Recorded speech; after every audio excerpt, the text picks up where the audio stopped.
Hitler ఈ పేరు వినగానే మీకు గుర్తుకొచ్చేది డిక్టేటర్షిప్ అండ్ వరల్డ్ వార్ 2 టైంలో అతను చేసిన నరమేధం. అసలు హిట్లర్ మొదట్లో ఒక ఆర్టిస్ట్ అవుదాం అనుకున్నాడు. మరి అలాంటి వ్యక్తి ఇంత వైలెంట్ గా ఎందుకు మారాడు అండ్ అతని లైఫ్ స్టోరీ ఏంటో ఈ వీడియోలో చూసేద్దాం. సో ఎప్పటిలాగానే సౌండ్ ఫుల్ గా పెట్టుకొని హై క్వాలిటీలో వీడియో చూడండి. వీడియోలోకి అయితే వెళ్ళిపోదాం. హిట్లర్ పూర్తి పేరు అడాల్ఫ్ హిట్లర్. ఏప్రిల్ 20, 1889 లో ఆస్ట్రియాలో పుట్టాడు. ఇతని నాన్న అలాయ్స్ హిట్లర్ ఒక custom officer and mother Clara home maker. Hitler వాళ్ళ నాన్నతో సరిగ్గా మాట్లాడేవాడే కాదంట.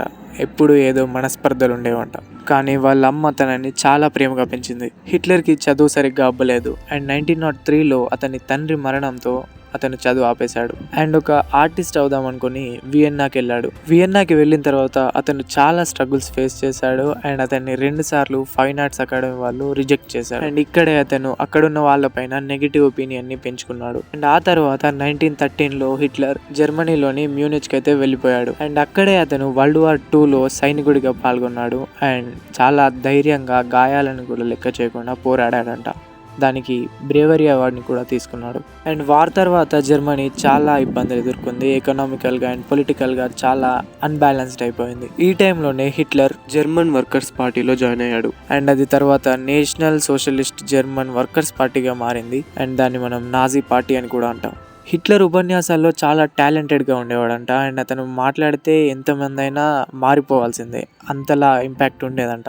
దానివల్లే అతను ఆ పార్టీకి లీడర్గా మారాడు. 1920లో హిట్లర్ ఒక కూప్ని చేయడానికి ప్రయత్నించాడు. కూప్ అంటే ఇల్లీగల్గా పవర్ని పొందడానికి అండ్ దీన్ని బీర్ హాల్ పుట్స్ అని పిలుస్తారు. అయితే ఈ అటెంప్ట్ ఫెయిల్ అయింది అండ్ అతన్ని జైలుకు కూడా తీసుకెళ్లారనుకోండి. అండ్ హిట్లర్ జైల్లో ఉన్న టైంలో ఒక బుక్ రాశాడు. దాని పేరు మైన్ కాంఫ్, అంటే నా స్ట్రగుల్ అని. అండ్ ఆ బుక్ లో తన సిద్ధాంతాలని అండ్ ఫ్యూచర్ ప్లాన్స్ ని రాసేవాడంట.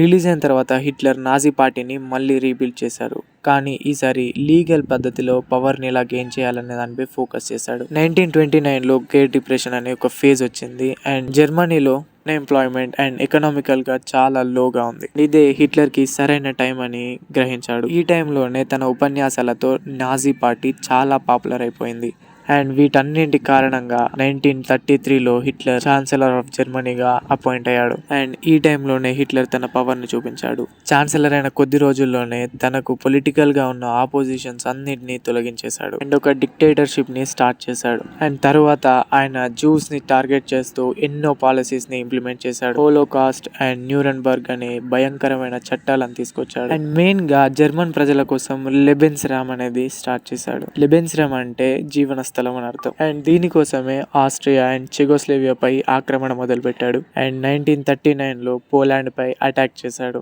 దీంతో సెకండ్ వరల్డ్ వార్ స్టార్ట్ అయింది. సెకండ్ వరల్డ్ వార్ స్టార్టింగ్ లో అతను చాలా వేగంగా విజయాన్ని సాధించాడు అండ్ యూరోప్ లో చాలా భాగాన్ని ఆక్రమించేశాడు. కానీ ఆ టైంలో సోవియట్ యూనియన్ పై చేసిన అటాక్ ఫెయిల్ అయింది అండ్ యునైటెడ్ స్టేట్ యుద్ధంలోకి దిగడంతో కథ మొత్తం అడ్డం తిరిగింది. అలైడ్ కంట్రీస్ జర్మనీని చుట్టుముట్టాయి.